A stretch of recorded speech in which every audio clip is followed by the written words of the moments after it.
बलिराम, बलिराम।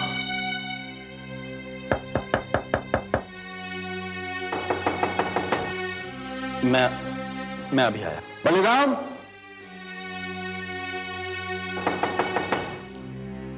बलिराम, बेटा बलिराम। फौजी आप? जरा आना मेरे साथ। फौजी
ये क्या पूर्णिमा, तुम रो रही हो?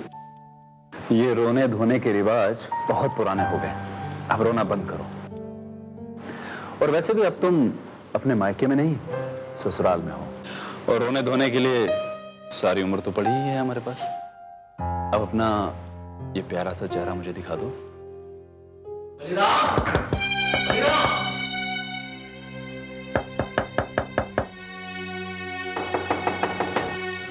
मैं अभी आया। बलिराम,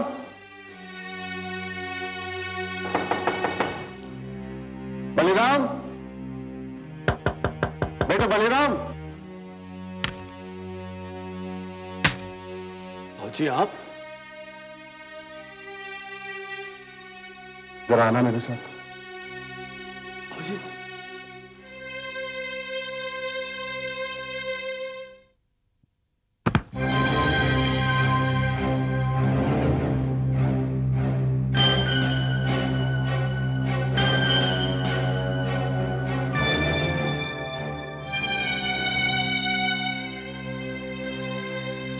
क्या हुआ माँ, क्या बात है? अरे बेटा, ये बहू का बाप निहाल चंद तो बड़ा ही काइया निकला। अरे बातें तो बड़ी बड़ी कर रहा था, लेकिन हवाई जहाज दिखाकर ये साइकिल पकड़ा दी। हाँ माँ, इसमें मैं क्या कर सकता हूँ? लेन देन की बात तो आपको करनी थी ना। अब उसे कितना निचोड़ना है, इस बात का फैसला आप लोग करें। तू भी सच कह रहा है बेटा, लेकिन इस बार हम ये खेल किसी दूसरे तरीके से खेलेंगे। हाँ बेटे, अब की बार ये खेल हम किसी अलग ढंग से खेलेंगे। तू मेरी बात सुन।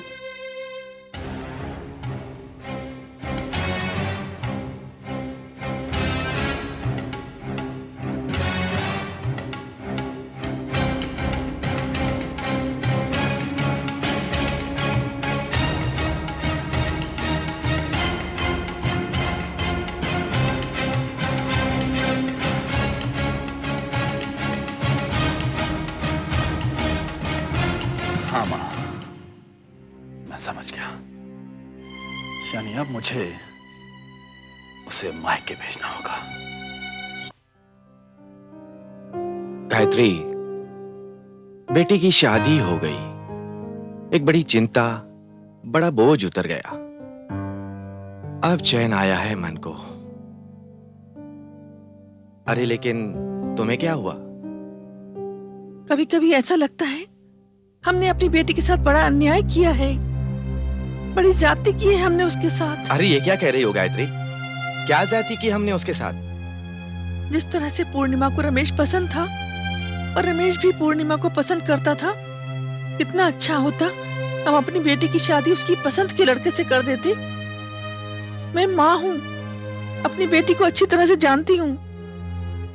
मुझे आज भी पूर्णिमा की वो सारी बातें याद आ रही हैं। पिताजी, पिताजी, मैं रमेश को अपने साथ लेके आई हूँ। रमेश,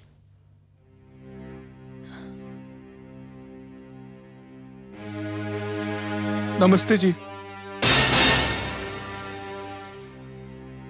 पिताजी, आप अगर एक बार इससे मिल लेंगे तो आपको भी पता चलेगा कि मेरी पसंद बिल्कुल गलत नहीं है। हम एक दूसरे से बहुत प्यार करते हैं पिताजी। मैं बहुत खुश होंगी इसके साथ। पूर्णिमा, तुम मेरी इज्जत बर्बाद करने पर क्यों तुली हो? तुम्हारी सगाई हो चुकी है बलीराम के साथ। सगाई हुई है पिताजी, शादी तो नहीं। तोड़ दीजिए ये सगाई। क्या सगाई तोड़ दूं? मेरी एक बात का जवाब दोगी तुम? जब इस रिश्ते की बात चल रही थी तब तुमने मुझे क्यों नहीं रोका? उस समय हिम्मत नहीं जुटा पाई पिताजी, डर लगता था आपसे। और अब हिम्मत जुटा ली तुमने? डर निकल गया तुम्हारे मन से? और क्या कहकर तोड़ूं मैं ये सगाई? कह दूं कि मेरी बेटी एक ऐसे लड़के से प्यार करती है जिसे मैं जानता तक नहीं, जिसके खानदान के बारे में मुझे कुछ भी पता नहीं। और जब लोग मुझसे कहेंगे कि अगर मैं जानता था कि मेरी बेटी किसी और से प्यार करती है तो मुझे ये रिश्ता जोड़ने की क्या जरूरत थी, ये सगाई करने की क्या जरूरत थी, तो मैं क्या जवाब दूंगा उन्हें? मजाक समझ लिया है तुमने इसे? लोग हंसेंगे, मजाक उड़ाएंगे मेरा, हम कहीं मुंह दिखाने लायक नहीं रहेंगे। ये रिश्ता, ये सगाई का बंधन दो परिवारों की इज्जत का सवाल है। और एक बात अच्छी तरह से समझ लो, बेटी मां बाप के जिगर का टुकड़ा जरूर होती है, लेकिन साथ ही साथ वो मां बाप की नाक भी होती है। नाक कट जाए तो जिंदगी मौत से बदतर हो जाती है। तुम्हारी शादी उसी घर में होगी, मनसाराम के बेटे बलीराम के साथ। और अगर तुमने मेरी मर्जी के खिलाफ कदम उठाया तो मैं अपनी जान देने में जरा भी देर नहीं करूंगा। लड़के, अगर तुम्हारी रगों में शरीफ मां बाप का खून दौड़ रहा है तो तुम आज के बाद मेरी बेटी पूर्णिमा की तरफ आंख उठाकर भी नहीं देखोगे। तुम जा सकते हो। पिताजी,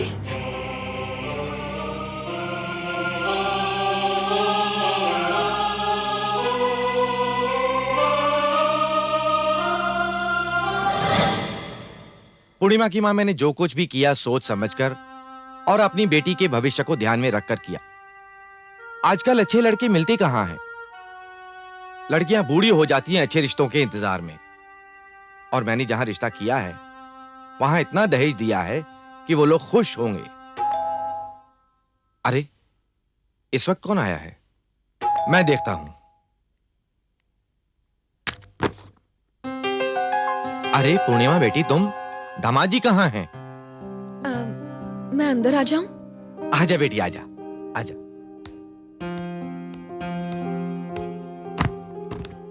माँ, सब ठीक ठाक तो है ना? हाँ माँ, ठीक ही है। लेकिन बेटी, तू अकेली कैसे चली आई? वो पिताजी, ओह, सब ठीक है ना बेटी? हाँ माँ। हेलो भाई साहब, मैं आपका समधी मनसाराम बोल रहा हूँ। नमस्ते। नमस्ते भाई साहब। नमस्ते। क्या बात है भाई साहब, सब कुशल मंगल तो है ना? वो तो सब पता नहीं, मगर मैं आपको बताऊं कैसे? बात क्या है भाई साहब? वो क्या है, हमारी बहू घर पर नहीं है। न जाने किसी को बिना बताए कहाँ चली गई है वो। हम सब लोग बहुत परेशान हैं यहाँ। वो बात ऐसी है भाई साहब के वो अभी अभी यहाँ आई है। अच्छा अच्छा, वो आपके घर आई है? हाँ भाई साहब, अभी अभी आई है। बहुत अच्छा लगा ये सुनकर भाई साहब। हमारे सर से चिंता का बोझ हल्का हो गया। मगर आप एक बात हमारी बहू से जरूर पूछिएगा। अगर उसे अपने मायके ही जाना था तो हमसे बताकर जाती। हम उसे मना तो नहीं करते ना। तो क्या वो आपको बिना बताए यहाँ चली आई है? हाँ भाई साहब, और उसके जाने के बाद अब हम सब लोग यहाँ बहुत परेशान हो गए।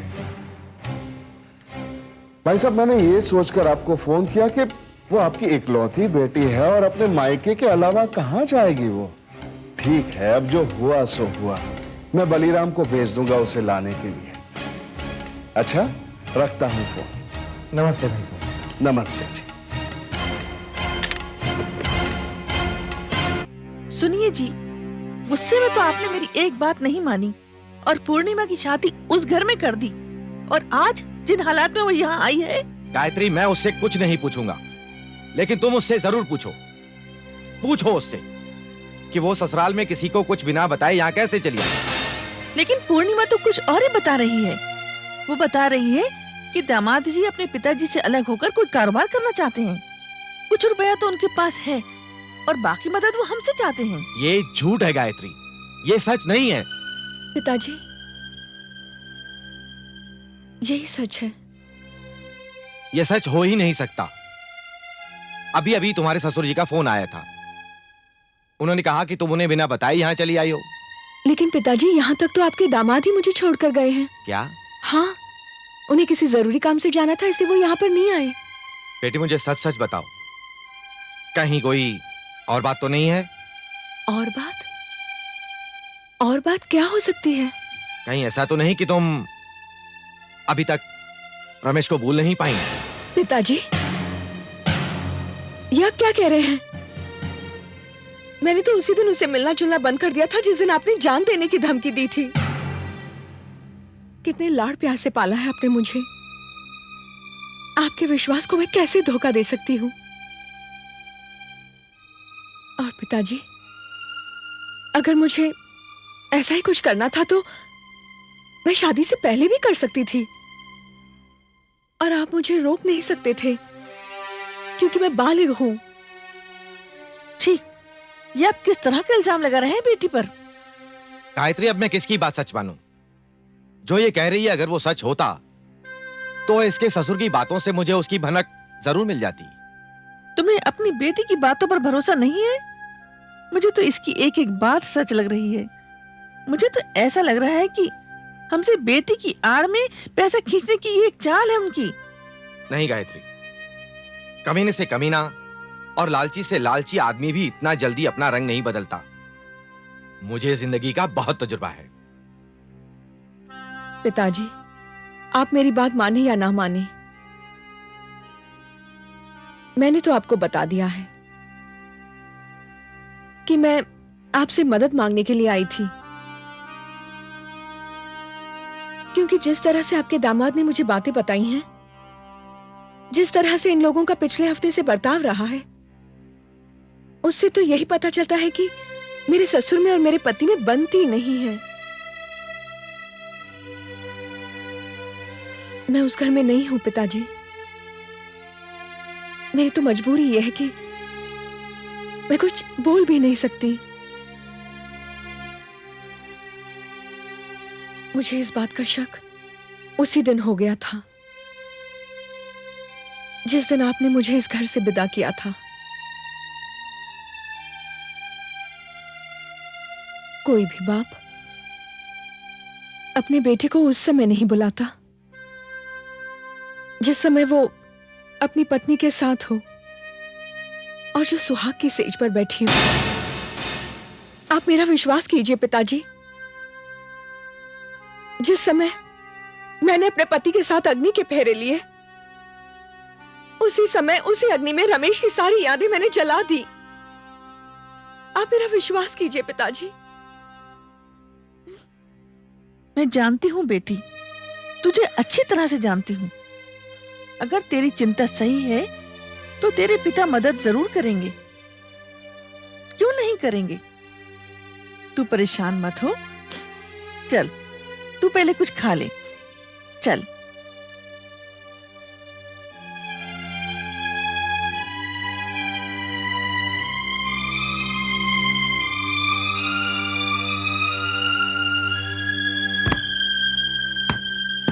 माँ, माँ, क्या है?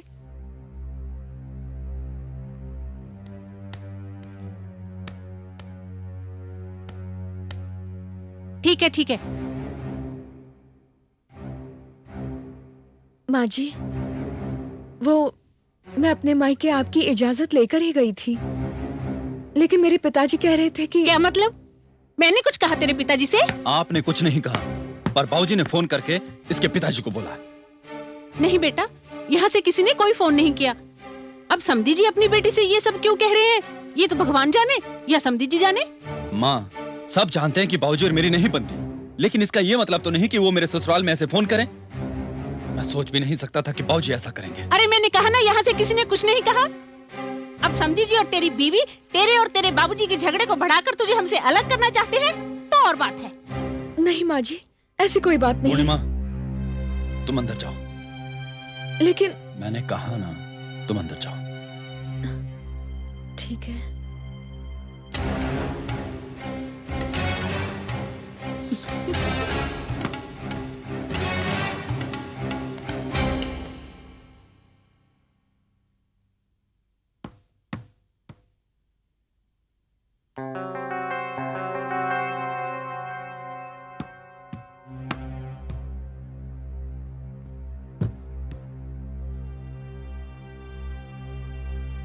पूर्णिमा, माँ की बात का बिल्कुल बुरा नहीं मानना। ठीक है, नहीं मानूंगी। अच्छा एक बात बताओ, जो काम मैंने कहा था वो हुआ?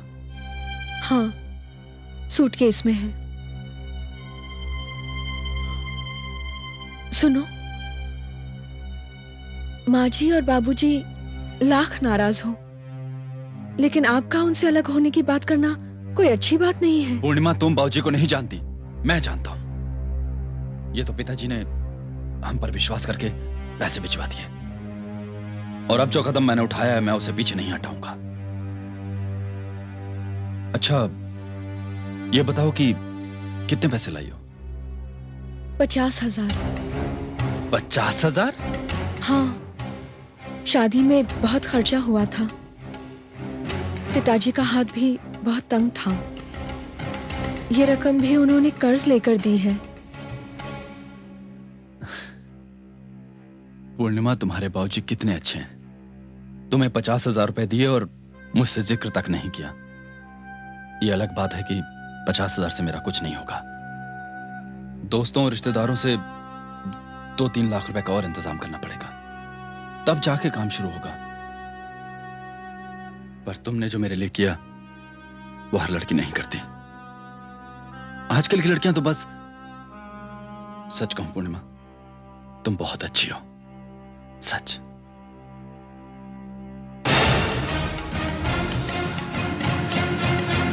संतोष, संतोष, अरे संतोष, कहां चली गई? संतोष, क्या है? सुन रही हूँ, बहरी नहीं हूँ। सुन रही हो ना? तो ये खबर सुनकर तुम्हारे कान के पर्दे फट जाएंगे। अरे लुट गए हम, बर्बाद हो गए। हाय राम, क्या हुआ? मैं बस के अड्डे से गुजर रहा था तो वो अपने नासिक वाले बेनी प्रसाद है ना, उनसे भेंट हो गई। हाय राम, तो क्या बेनी प्रसाद ने तुम्हें लूट लिया? अरे पूरी बात तो सुनो भाग्यवान। बैठो बैठो। ये बेनी प्रसाद की बड़ी लड़की है ना, वो अब शादी के लायक हो गई है। अगर हम बलीराम की शादी उनकी बेटी तारा से करते हैं तो दहेज के अलावा 5 लाख कैश भी मिलता है।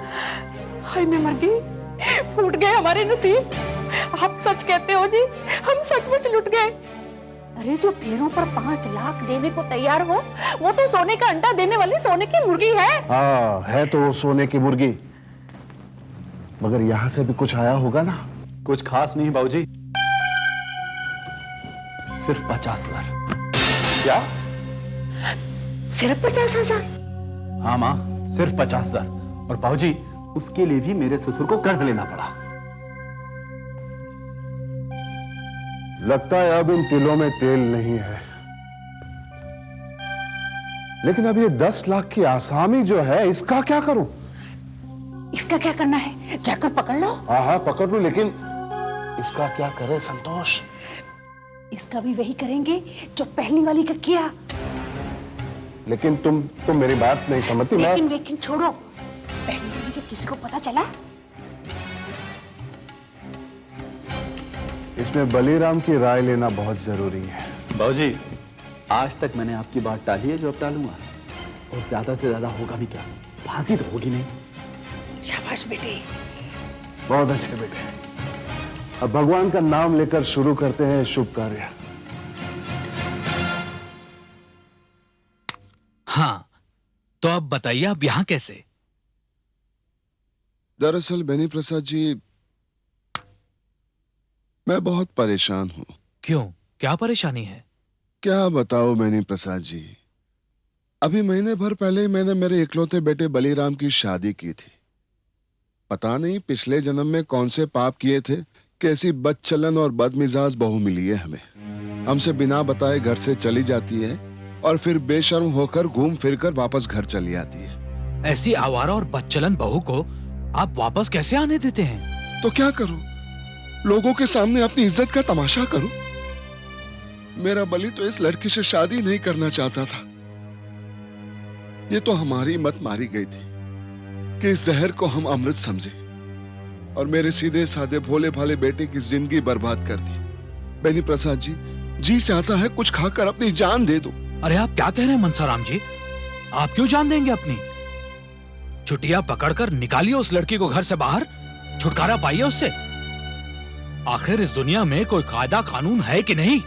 बेनी प्रसाद जी, कुछ भी करने से पहले मैं ये सोचता हूँ कि ये समाज क्या कहेगा, ये दुनिया क्या कहेगी। अरे दुनिया और समाज को मारिए गोली और पहले अपने बेटे की जिंदगी को देखिए।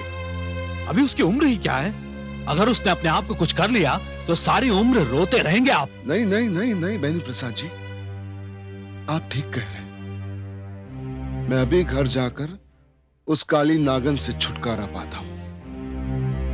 आपने मेरी चिंता का बोझ हल्का कर दिया, धन्यवाद। हाँ जी, ऐसी भी क्या जल्दी है? रुकिए और खाना वाना खा कर जाइए। अब खाना कहाँ गले से नीचे उतरेगा बेनी प्रसाद जी। वहां मेरे बेटे के सर पर सदमे की ऐसी बिजली गिरी है, शर्म के मारे उसने घर से बाहर निकलना बंद कर दिया। तो आज्ञा दीजिए, चलता हूं मैं।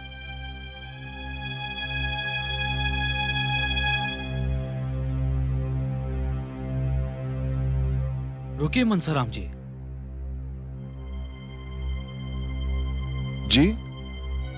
देखिए, पांचों उंगलियां बराबर नहीं होती। मैं कुछ समझा नहीं। मैंने अभी तक तो आपको समझाया ही नहीं।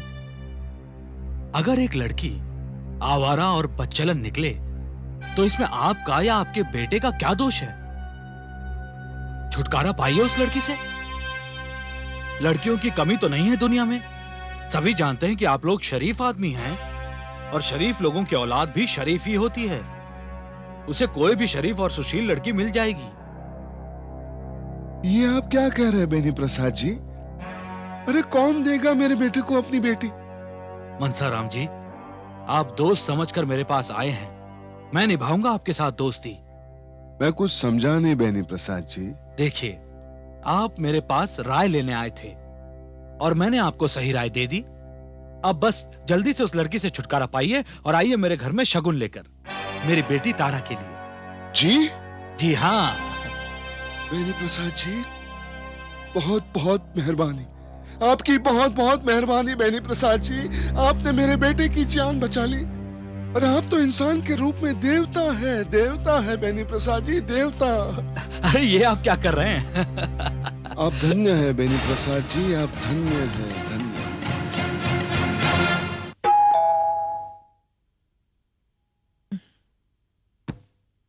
अरे दामाद जी, आप कैसे हो बेटा? ठीक मुझे। कौन आया है? जी दामाद जी आए हैं। अरे दामाद जी, आप जाओ बेटा, बाबूजी के साथ बैठो, मैं चाय लेकर आती हूँ। अच्छा? जीते रहो। क्या बात है बेटे, कुछ परेशान दिखाई दे रहे हो? हाँ बाबूजी, परेशान तो हूं और सच बात यह है कि अब ये परेशानी छुपाई भी नहीं जा सकती। लेकिन बेटे आखिर हुआ क्या है? बाबूजी, पूर्णिमा क्या हुआ पूर्णिमा को? पूर्णिमा कल से लापता है। क्या? घर पे बिना किसी को कुछ बताए पता नहीं कहाँ चली गई। मुझे तो लगा कि शायद वो यहाँ आई होगी। वो यहाँ नहीं आई बेटे। यहाँ नहीं आई? नहीं। तो फिर कहाँ गई होगी? बाबूजी, घर में सब उसको तलाश कर रहे हैं, सब परेशान हैं। क्या? हाँ बाबूजी, अभी तक हमने ये बात सबसे छुपा कर रखी थी, क्योंकि ये पहली बार नहीं हुआ, इससे पहले भी कई बार हो चुका है। यहां तक कि पिछली बार जब वो यहां आई थी तो मेरी मर्जी के खिलाफ आई थी। लेकिन बेटे उसने तो कहा था कि तुम उसे यहाँ छोड़कर गए थे। क्या मैं छोड़कर गया था? हाँ बेटे, और वो यहाँ से 50,000 रुपए भी ले गई थी। क्या? हाँ, और उसने तो ये भी बताया कि तुम्हारे और तुम्हारे पिताजी के बीच कुछ अनबन चल रही है। नहीं बाबूजी, ये सरासर झूठ है, ये बिल्कुल सच नहीं है। मुझे तो हैरत हो रही है कि उसने आपके साथ ऐसा क्यों किया। बाबूजी, मैं भगवान की सौगंध खा के कह रहा हूं, मुझे 50,000 के बारे में कुछ नहीं पता। और अगर उसे पैसे चाहिए थे तो वो मुझसे मांग सकती थी, मैं उसे देता। और आप बताइए, हमें किस चीज की कमी है? भगवान का दिया हुआ हमारे पास सब कुछ है, फिर हम आपसे पैसे क्यों मांगेंगे? बाबूजी, अगर हमें पैसे मांगने होते तो हम शादी से पहले दहेज में डिमांड करते हैं, पर हम उन कमीनों में से नहीं है जो दहेज मांगते हैं। बाबूजी, घर में सब परेशान है। उसका फोन आए या उसका पता चले तो मुझे जरूर बता दीजिएगा।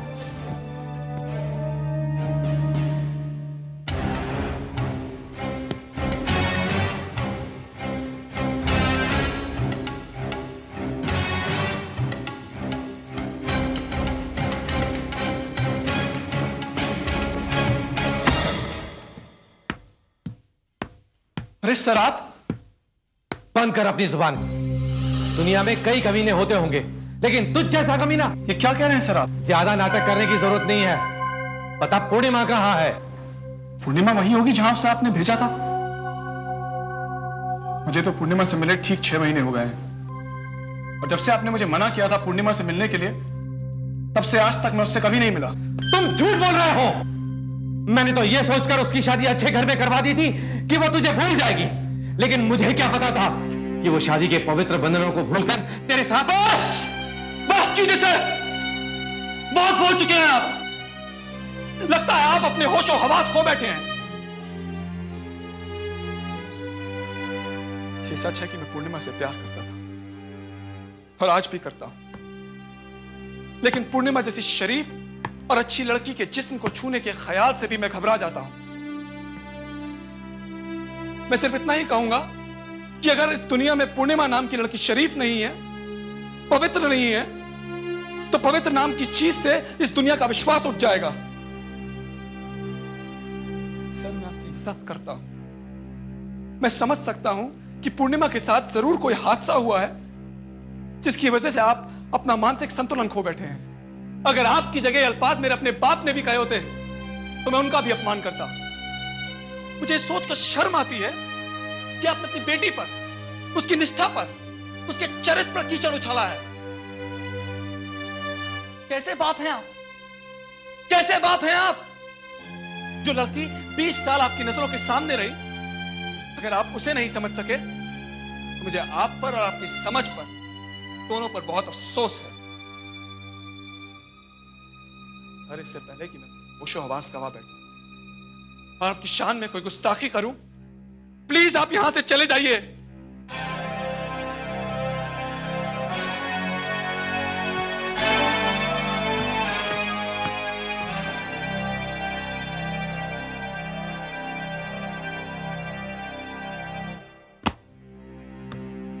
अरे आप कहाँ थे? आप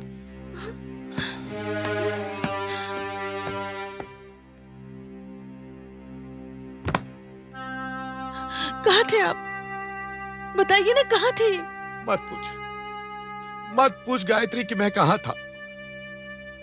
मैं हर उस जगह जाकर आया हूं जहां पूर्णिमा के होने की उम्मीद हो सकती थी, पर वो नहीं मिली।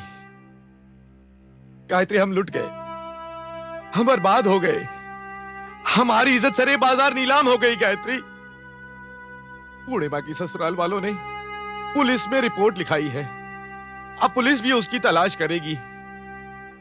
भगवान जाने वो कहां है।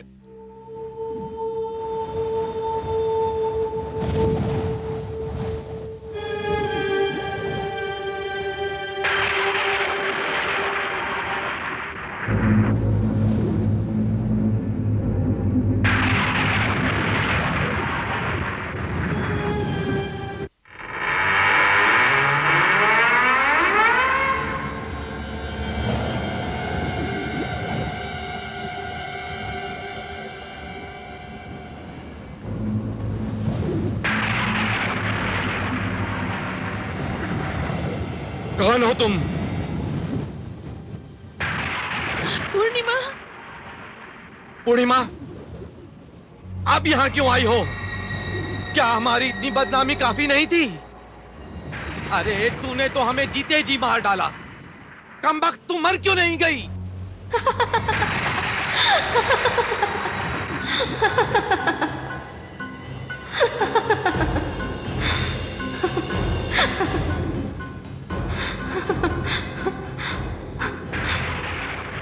मैं जिंदा कहाँ हूँ पिताजी? मेरी लाश तो इस वक्त यहाँ से बहुत दूर पड़ी है। आपके सामने आपकी बेटी नहीं, उसकी आत्मा है। नहीं, ये क्या हो गया पूर्णिमा? ये क्या हो गया? अब रोने से क्या फायदा माँ?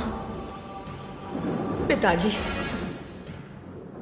आपने मुझे दहेज के लोभियों के घर भेज दिया।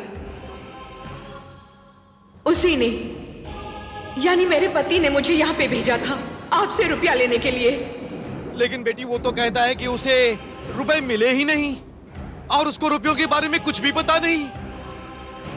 ये सब गलत था, ये सब झूठ था पिताजी, ये सब उनकी साजिश थी।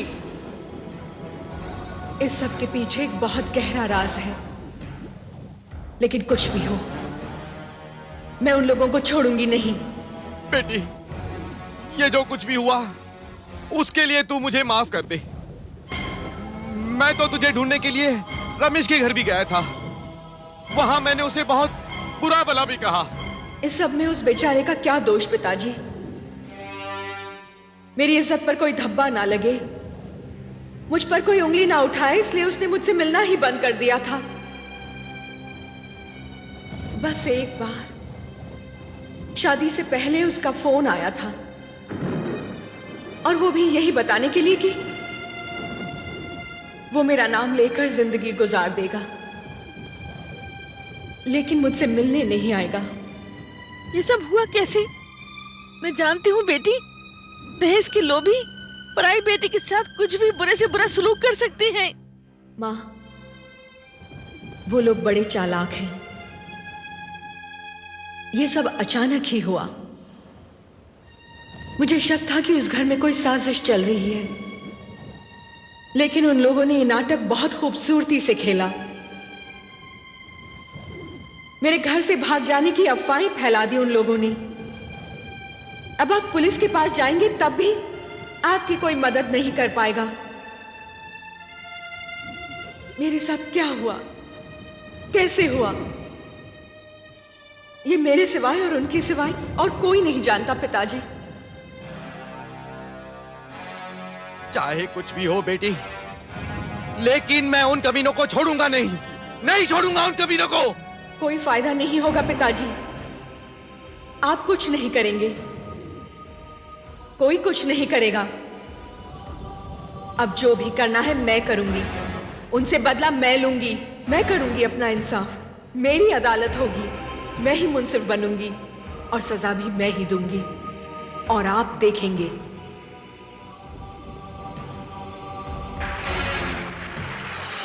बेटी, बेटी, गायत्री, गायत्री, सच तो ये है कि पूर्णिमा का असली गुनहगार मैं हूं। अगर मैंने पूर्णिमा का हाथ रमेश के हाथ में दे दिया होता तो हमें आज ये दिन नहीं देखना पड़ता। गायत्री, हमें ये दिन नहीं देखना पड़ता।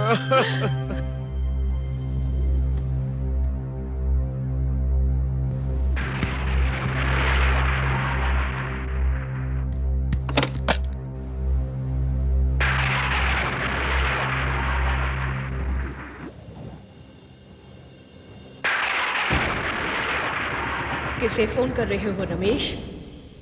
पूर्णिमा, तुम? सब लोग घर पर तुम्हारे लिए परेशान हैं।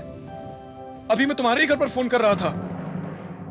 मैं जानती हूं, लेकिन ये सब क्या हो रहा है? आखिर तुम थी कहां? मैं इस वक्त कहां हूं तुम सोच भी नहीं सकते रमेश। और मेरी लाश ऐसी जगह पर है जहां पर कोई पहुंच भी नहीं सकता। ये सब क्या कह रही हो तुम? हाँ रमेश, मैं जिस्म नहीं, आत्मा हूं। पूर्णिमा प्लीज प्लीज इस वक्त मेरे साथ मजाक मत करो। सच सच बताओ, तुम कहां थी? यकीन नहीं आता तो छू कर देखो मुझे। जरूर देखूंगा।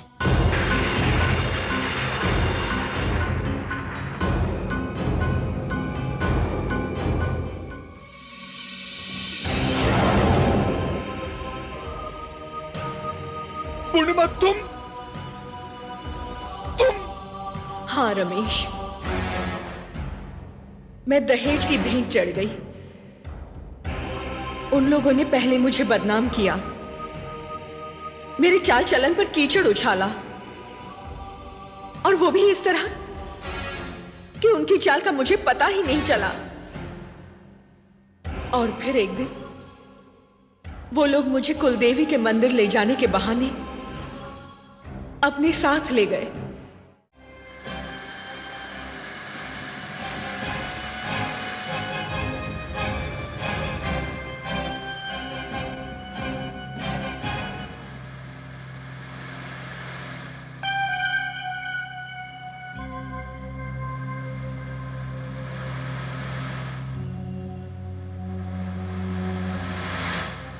ये कहीं गलत रास्ते तो नहीं आए हम? नहीं, हम गलत रास्ते पर नहीं जा रहे। हम अपनी कुल देवी के दर्शन करने जा रहे हैं।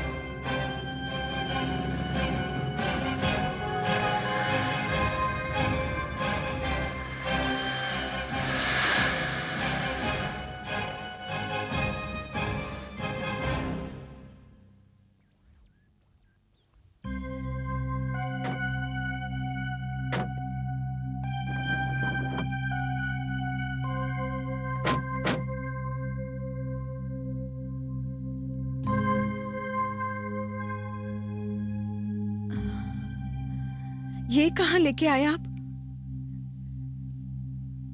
यहां पे तो कोई मंदिर नहीं है। सुनो जी, माँ जी,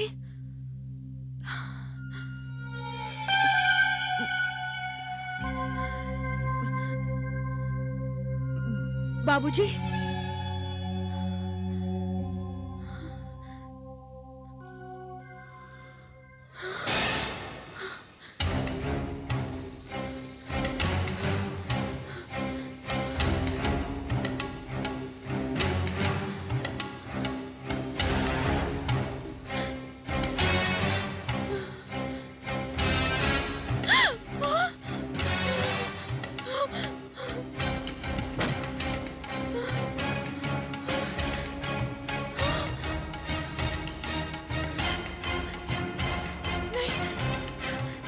ये क्या कर रहे हैं आप?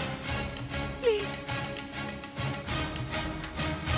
ऐसा मत कीजिए, प्लीज प्लीज प्लीज प्लीज ऐसा मत कीजिए, प्लीज।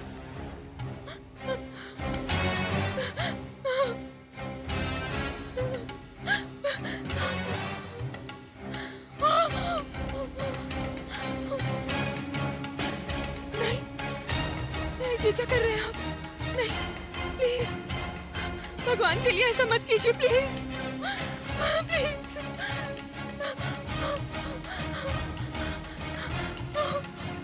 नहीं, ऐसा नहीं कर सकते आप। नहीं,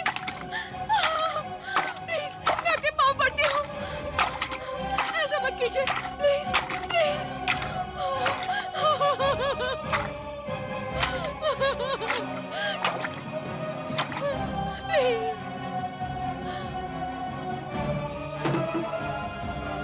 ये लो बलि बेटे, ये शुभ काम तुम अपने हाथों से करो। ऐसा मत कीजिए, नहीं सुनिए।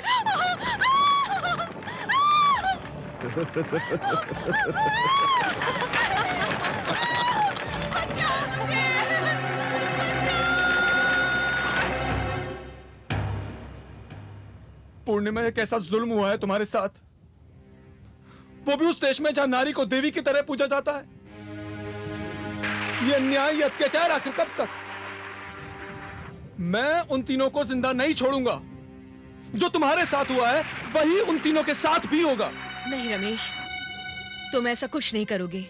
मैं उनको ऐसी मौत मारूंगा जो कभी किसी ने सोची भी नहीं होगी। नहीं रमेश, अगर तुम मेरे कातिलों को मार दोगे तो तुम्हें भी फांसी हो जाएगी और उनका गुनाह साबित नहीं हो पाएगा, क्योंकि उनके गुनाह की गवाह मैं हूं, सिर्फ मैं। और एक बेजान लाश, एक गवाह, एक सबूत नहीं हो सकती। तो क्या तुम अपने कातिलों को यूं ही जाने दोगी? अगर मुझे फांसी होती है तो हो जाने दो। जिस दुनिया में तुम नहीं रही उस दुनिया में मैं रहकर क्या करूंगा? नहीं रमेश, तुम्हें जिंदा रहना होगा मेरे लिए। मैं तुम्हारे पास इसलिए आई हूं कि अब जब मैं इस दुनिया में नहीं रही, मेरे माँ बाप बेसहारा हो गए हैं। तुम्हें उन्हें संभालना है। और फिर तुम ये मत समझो कि मेरे कातिल किसी और मासूम लड़की की जान लेने के लिए जिंदा रहेंगे। उनका बदला मैं लूंगी, उन्हें गुनाह की सजा मैं दूंगी, और वो भी तुम्हारी मदद से। तुम? मगर कैसे? कहा ना मैंने, तुम्हारी मदद से। क्या तुम मेरी मदद नहीं करोगे? करूंगा, हमेशा करूंगा। तो जो मैं कहती हूं सुनो।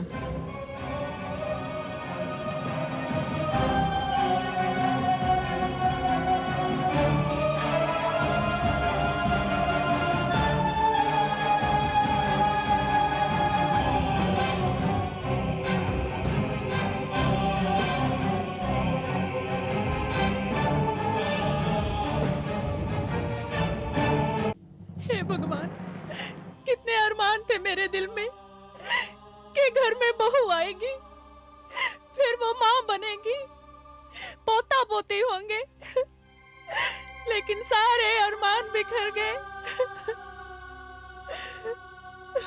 बेनी प्रसाद जी, आप ऐसे समय पर आए हैं कि मनसाराम जी, मैं सही समय पर आया हूं। मैं आपके दुख में शरीक होने आया हूं।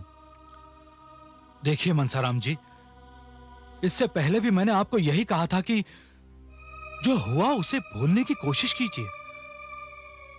इसमें आपका कोई दोष नहीं है और आपको शर्मिंदा होने की जरूरत भी नहीं है।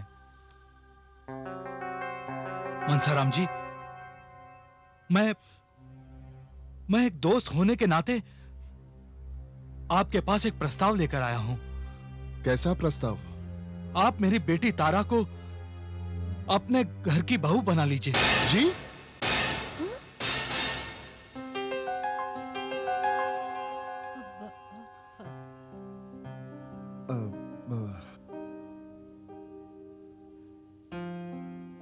बेनी प्रसाद जी, ये तो आपकी बहुत बड़ी मेहरबानी है।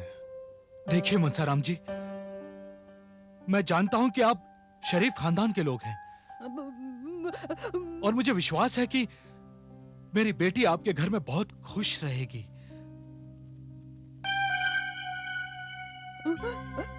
अगर आपको ऐतराज ना हो तो सगाई की रस्म अदा कर दीजिए।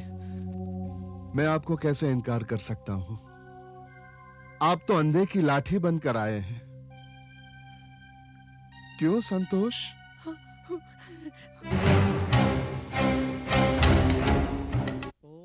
स्वस्ति न इंद्रो वृद्धश्रवाः स्वस्ति नः पूषा विश्ववेदाः स्वस्ति नस्तार्क्ष्यो अरिष्टनेमि स्वस्ति नो बृहस्पतिर्दधातु।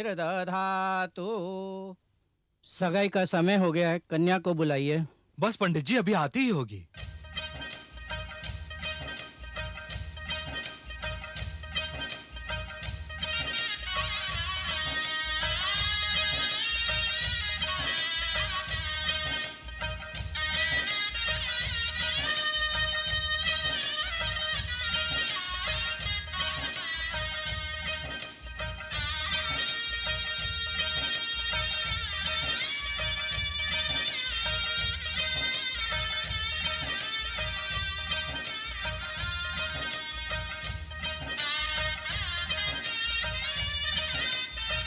आओ बेटे।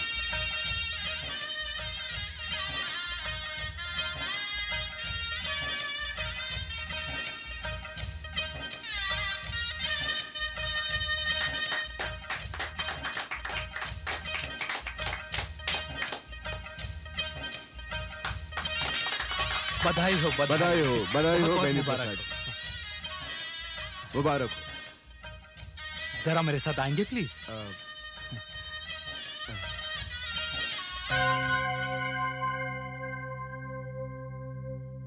देखिए मनसाराम जी, अब उस लड़की से जल्दी से तलाक लीजिए और मेरी बेटी के साथ शादी का मुहूर्त निकलवाइए। जी बेनी प्रसाद जी, आपने एक बहुत बड़ी लज्जा से मुझे मुक्ति दिला दी। अब छोड़िए इन सब बातों को और शादी की तैयारी कीजिए। और हाँ, मैंने अपने 5 बेटियों की शादी का इंतजाम पहले से ही करके रखा हुआ है। हर बेटी को दहेज के अलावा 10 लाख रुपया नगद है। नहीं नहीं नहीं बेनी प्रसाद जी, मुझे ना ही रुपए चाहिए ना ही दहेज चाहिए। मुझे तो बस एक ऐसी बहू चाहिए जो मेरे घर की इज्जत को बनाए रखे और मेरे बेटे की जिंदगी को खुशियों से भर दे। जी मनसाराम जी, आप जैसा चाहते हैं ना, बस वैसा ही होगा। जी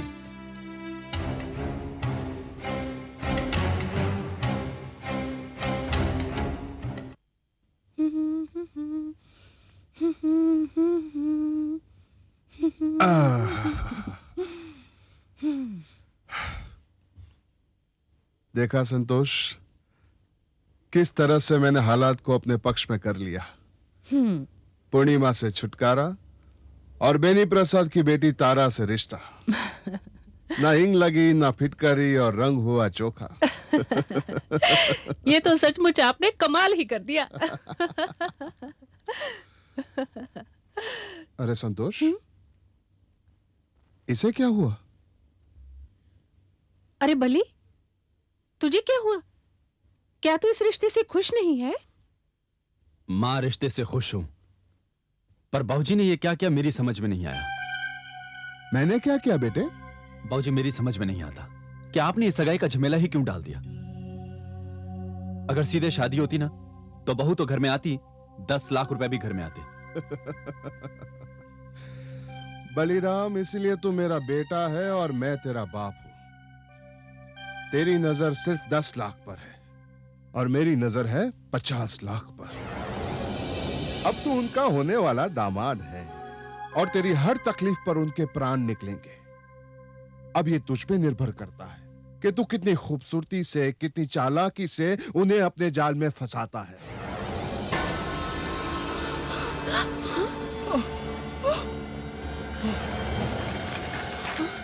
बाबूजी, ये क्या हो गया? बलिराम, बाबूजी, ये यहाँ कैसे लगी? बाबूजी बुझाओ इसे। गिराओ, गिराओ, नीचे बाबूजी, नीचे गिराओ, नीचे गिराओ जल्दी।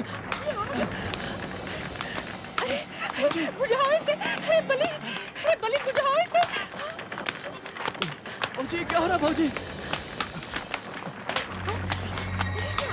आग लगी कैसे? बलि बेटे, पैर संभालना तुम्हारा।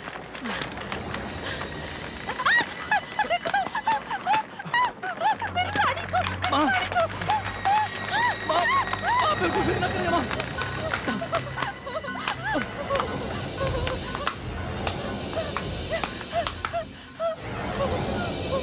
संभालो संतोष, संभालो अपने आप को, संभालो संभालो संतोष। बाबूजी, क्या हो रहा है बाबूजी? पता नहीं ये सब क्या हो रहा है। रमेश, मुझे इन लोगों पर इतना गुस्सा आ रहा है कि लग रहा है अभी इन्हें जलाकर भस्म कर दूं। मगर क्या करूं, मजबूर हूं। रमेश, जो नाटक मेरे साथ शादी के बाद खेला गया वो इनके साथ अभी शुरू हो रहा है। और इस सब का कारण है वो माँ बाप जो अपनी बेटियों को भेड़ बकरी समझते हैं। ये बेनी प्रसाद बिना कोई जांच पड़ताल किए अपनी बेटी को ये अंधे कुएं में कैसे झोंक रहा है? तो क्या ये लोग अपनी चाल में कामयाब हो जाएंगे? हाँ, ये लोग बहुत चालाक हैं, बहुत दुष्ट हैं। लेकिन हमें रोकना होगा इन लोगों को। हमें कुछ करना होगा। आखिर कब?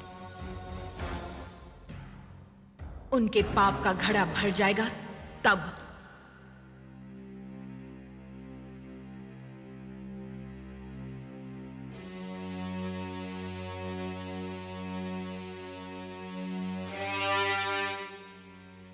बलिराम बलिराम बलिराम, तुम ये कैसी बातें कर रहे हो? बेटे, मैं तुम्हें अपना कारोबार शुरू करने के लिए मना नहीं कर रहा हूँ। कारोबारी में लोग अपने दोस्तों से, रिश्तेदारों से, बैंकों से कर्ज लेते हैं, लेकिन बेटे ये तो नई नई रिश्तेदारी है और इसमें ये कर्ज लेना, नहीं नहीं बेटे, ये अच्छी बात नहीं है। बेटे वो लोग क्या सोचेंगे हमारे बारे में? बाबूजी, मैं कोई भीख या दान नहीं मांग रहा हूँ, कर्ज मांग रहा हूँ, और जैसे ही मेरा काम हो जाएगा सारा पैसा लौटा दूंगा।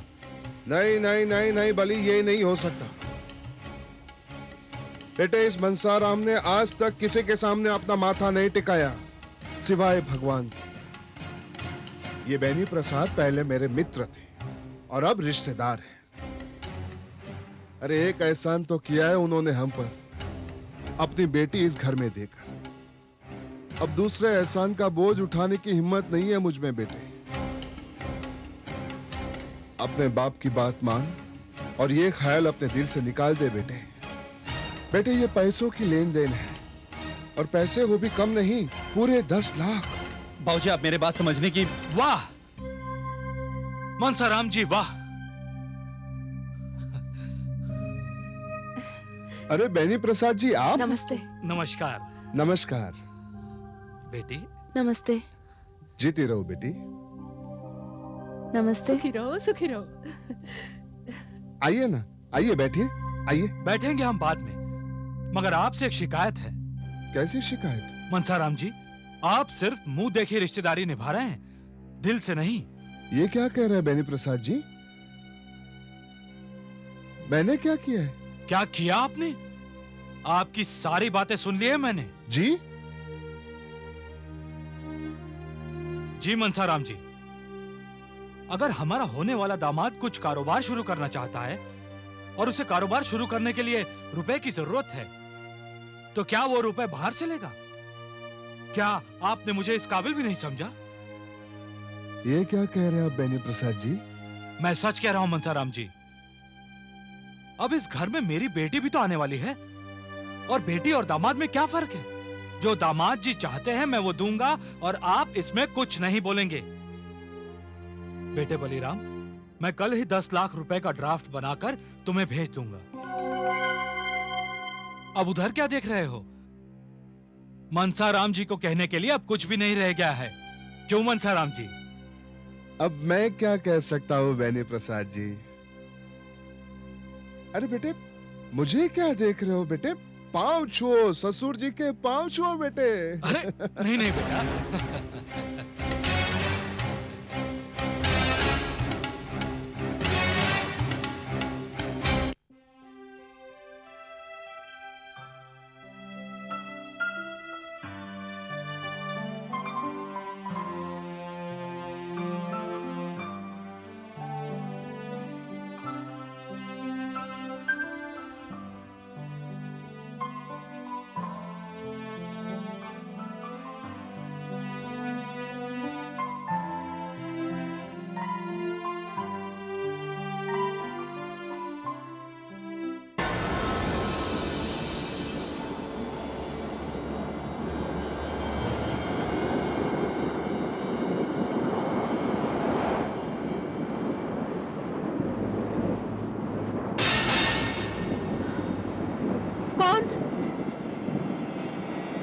कौन है इधर?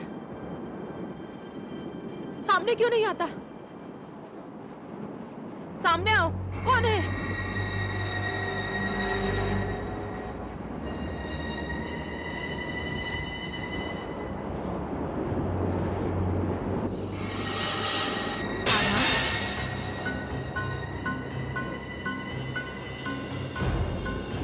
कौन? कौन हो तुम? मैं पूर्णिमा। कौन पूर्णिमा? मैं उस आदमी की पत्नी हूँ जिसके साथ तुम्हारी शादी होने वाली है। ओह, तुम्हारी हिम्मत कैसे हुई यहाँ आने की? उन शरीफ लोगों के मुंह पर कालक पोत कर चली गई थी ना तू तो? फिर क्यों आई है मेरे पास? उनके खिलाफ उल्टा सीधा कहकर बहकाने आई है मुझे? नहीं नहीं, मैं तो तुम्हें ये बताने के लिए आई हूँ कि जो मेरे साथ हुआ वो तुम्हारे साथ ना हो। अच्छा, जरा मैं भी तो जानूं क्या हुआ था तुम्हारे साथ। जो मेरे साथ हुआ वो किसी और के साथ ना हो।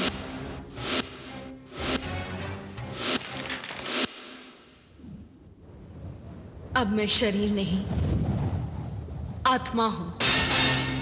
आत्मा? हाँ, यकीन नहीं आता तो छू कर देखो मुझे।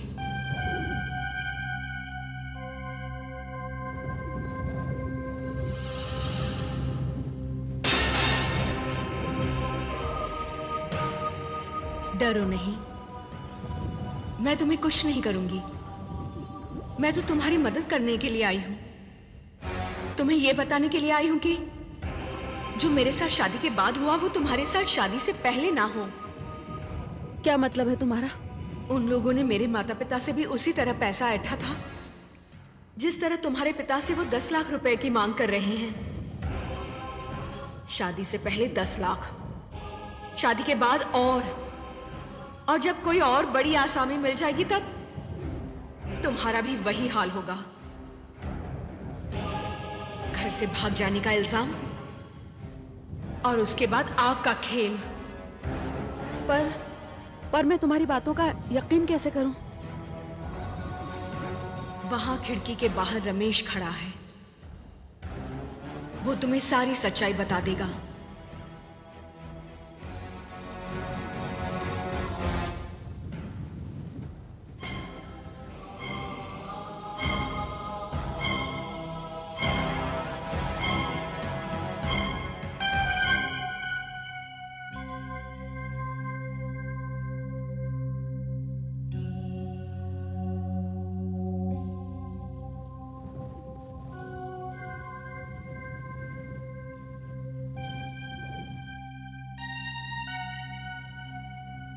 तारा, उन लोगों की वजह से मैं तो इस दुनिया में नहीं रही।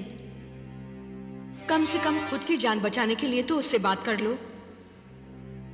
वो बहुत शरीफ लड़का है, उसे भी इस बारे में कुछ पता नहीं था, मैंने ही बताया है। तारा, तुम मेरा यकीन करो या ना करो, मैं तो तुम्हारा भला ही चाहती हूं। आगे तुम्हारी मर्जी।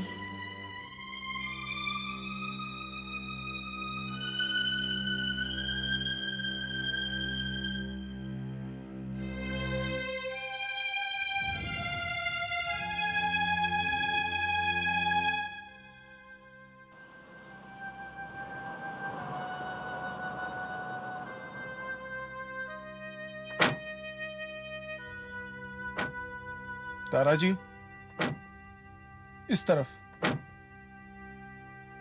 तारा जी, ये देखिए, मेरी बात का यकीन करने के लिए सबूत। तारा जी, ये बड़ा कड़वा सच है, बड़ा भयानक सबूत है ये।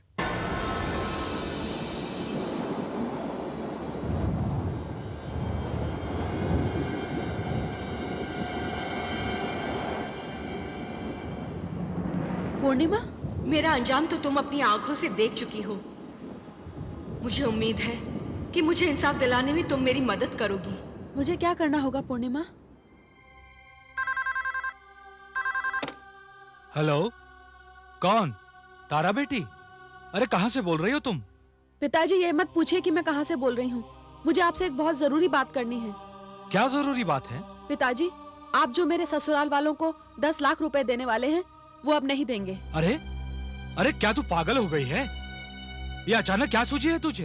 पिताजी, मैं जो कुछ भी कह रही हूँ बिल्कुल सोच समझ कर कह रही हूँ। शादी से पहले अपने होने वाले दामाद को यूं पैसे देना कोई अच्छी परंपरा नहीं है। लेकिन जबान देकर पलटना भी तो, लोग क्या कहेंगे हमारे बारे में? आप कोई बहाना भी तो कर सकते हैं। लेकिन बेटी। पिताजी, लेकिन वेकिन कुछ नहीं, इसी में हम सबकी भलाई है, खासकर मेरी। और पिताजी प्लीज प्लीज, आप और कोई सवाल नहीं पूछेंगे अभी। पर है कहाँ तू अब? पिताजी, मैं फिर फोन करके बताऊंगी।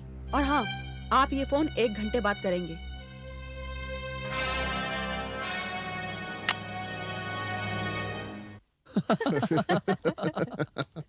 बलि के पिताजी, अपना बलि है बड़ा भाग्यवान। भगवान भी इसको घर बैठे कैसे कैसे रिश्ते भेज देता है।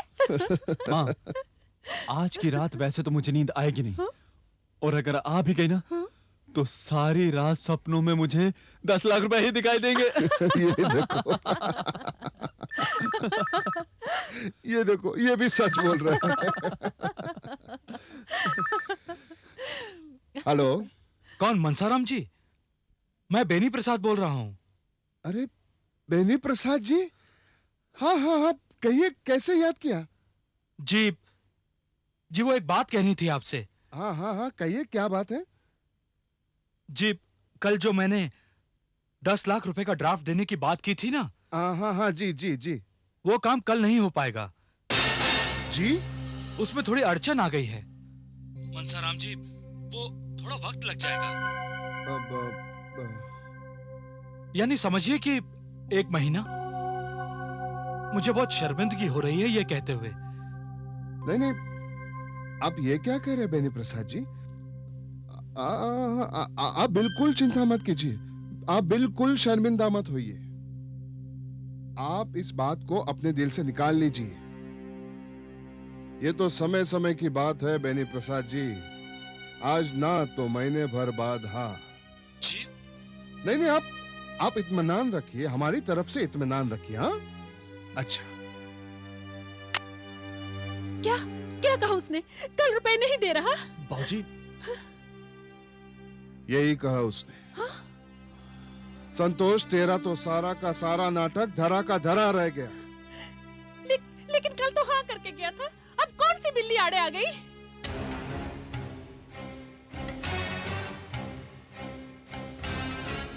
उसने गिरगिट की तरह रंग बदल लिया, लेकिन मेरा भी नाम मनसाराम है।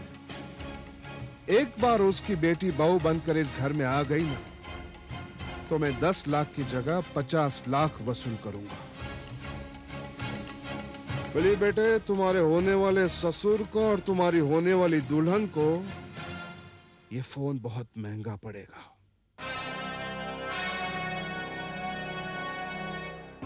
देखा, ये है इनकी असलियत। मैं तो खुश हूं कि तुमने ये सब वक्त से पहले देख लिया। तुम्हारी जिंदगी तो बर्बाद होने से बच गई। लेकिन मुझे खुशी तब मिलेगी जब तुम्हें इंसाफ मिलेगा। और मुझे इंसाफ तुम दिलाओगी।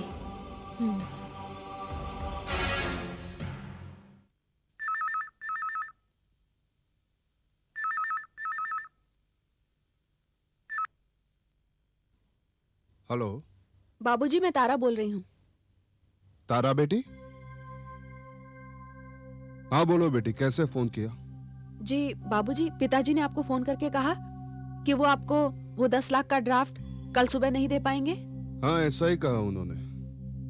देखिए बाबूजी, पता नहीं पिताजी ने ऐसे क्यों कहा, ये सुनकर मैं बहुत परेशान हो गई हूँ। लेकिन तुम क्यों इसमें परेशान हो रही हो?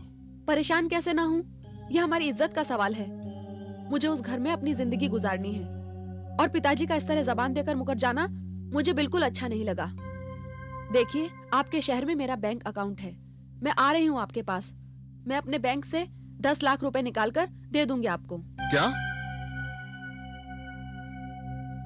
तुम दोगी 10 लाख? जी बाबूजी, मैं दूंगी 10 लाख। मैं आ रही हूँ आपके पास। आप तीनों को चलना पड़ेगा मेरे साथ। हम तीनों को? क्यों, इसमें कोई बुराई है?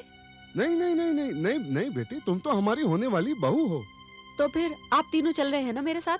हाँ हाँ हाँ, चल रहे हैं ना बेटी, चल रहे। हाँ, सुखी रहो बेटी। हाँ, अच्छा। थैंक यू तारा जी। अजीब बात है, बाप ने कहा ना और बेटी कहती है हाँ। हम तीनों को जाना है, वो आ रही है हमें लेने। पर बाबूजी, ये कौन सा वक्त है बैंक खुला होने का? इस वक्त तो कोई बैंक खुला नहीं होता। अरे बेवकूफ, तुझे आम खाने से मतलब है या गुटलियां गिनने से? जाकर तैयार हो जा।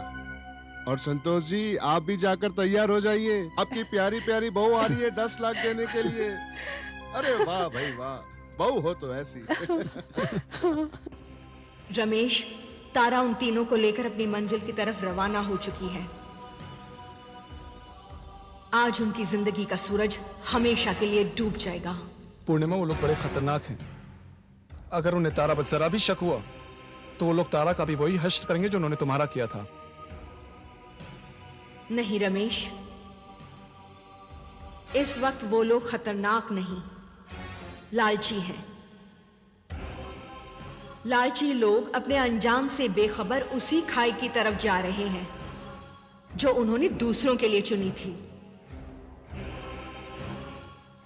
इंसाफ की घड़ी आ रही है रमेश।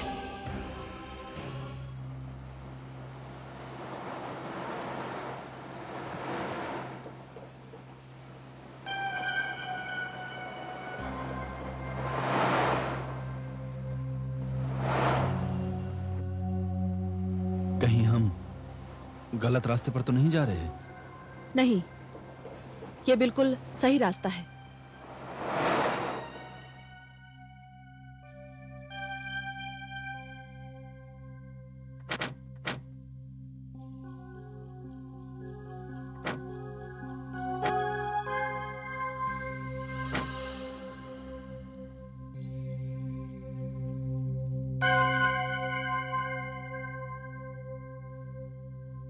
भाजी, ये जगह? बहू, तुम हमें इस जगह क्यों लाई हो? बाबूजी, यहाँ हमारी कुलदेवी का मंदिर है। आइए दर्शन कर लें। कुलदेवी का मंदिर? ये जगह? लेकिन यहाँ मंदिर कहाँ है? अरे याद नहीं आपको? यही तो लाए थे आप अपनी बहू पूर्णिमा को। हाँ?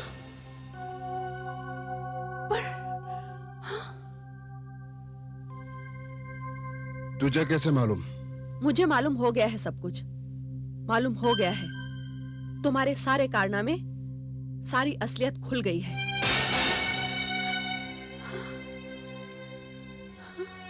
अच्छा, तो तुझे सब कुछ पता चल गया, इसीलिए तू हमें यहाँ लेकर आई है।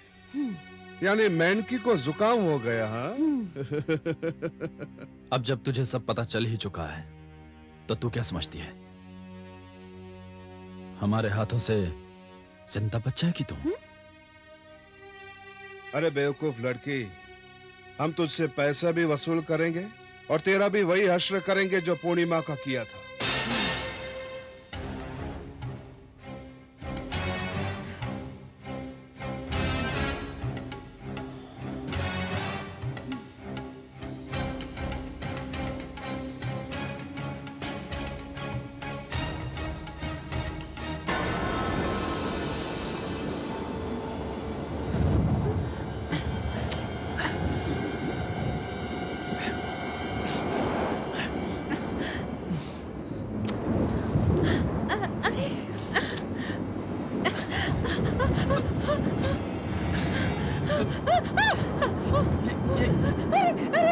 ये क्या हो रहा है बाबूजी? माँ!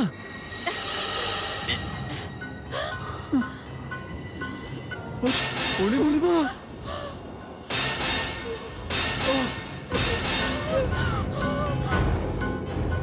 पूर्णिमा? हाँ, मैं पूर्णिमा।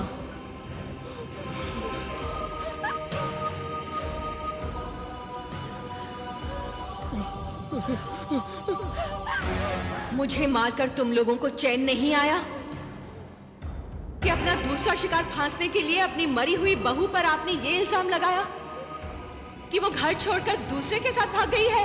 हमसे बहुत बड़ा पाप हो गया पूर्णिमा, हमें माफ कर दो, हमें माफ कर दो। मुझे माफ कर दे बेटी, भगवान के लिए। हाँ। माँ के नाम पे कलंक है तू। और तू कलंक है पति के नाम पर। तू तो सारे फसाद की जड़ है। ससुर के नाम पे एक ऐसा कलंक है जिसे गंगा जल भी नहीं धो सकता। और अब तुम तीनों का शिकार बनने वाली थी तारा। नहीं। कहो हाँ या ना? नहीं। ना? हाँ। मैं तो मर गई, लेकिन मेरी आत्मा अशांत थी। तुम तीनों से बदला लेने का मैंने संकल्प किया था जो आज पूरा होगा। हमें छोड़ दो पूर्णिमा, हमें छोड़ दो। नहीं, तुम तीनों में से कोई भी नहीं बचेगा। मुझे माफ कर दे बेटी, भगवान के लिए मुझे छोड़ दे। आज मेरी अदालत में तुम तीनों मुजरिम हो और मैं मुनसिफ तुम तीनों को सजाए मौत का हुक्म देती हूँ। तुम तीनों उसी तरह जलोगे जिस तरह तुमने मुझे जलाया था। हमें छोड़ दो पूर्णिमा, हमें छोड़ दो। भगवान के लिए मुझे छोड़ दो।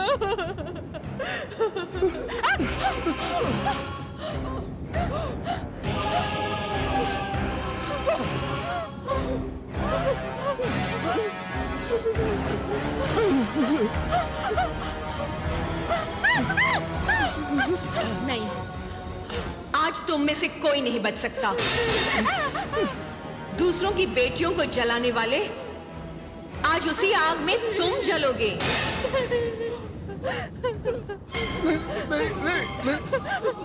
माफ कर दो, माफ कर दो बेटी, माफ कर दो।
तारा, रमेश, गुनहगारों को तो सजा मिल गई, लेकिन सिर्फ ये लोग दोषी नहीं हैं। वो माँ बाप भी दोषी हैं जो अपनी बेटियों को बोझ समझकर दहेज के लोभियों के घर भेज देते हैं। पूर्णिमा ने तो अपना इंसाफ पा लिया, लेकिन हर लड़की तो पूर्णिमा नहीं होती ना। और अब हर लड़की को अपनी जंग अपने आप लड़नी है। पूर्णिमा, तुमने जो एहसान किया है मुझ पर, उसे मैं इस जन्म में तो क्या, जन्म जन्म तक नहीं चुका पाऊंगी। तारा, अगर तुम चाहो तो मेरी एक इच्छा पूरी करके ना सिर्फ मेरा एहसान चुका सकती हो, बल्कि मेरी आत्मा को भी मुक्ति दिला सकती हो। पूर्णिमा, तुम जो चाहोगी मैं वो करूंगी। रमेश के साथ शादी कर लो तारा। पूर्णिमा? रमेश, इसे अपना लो।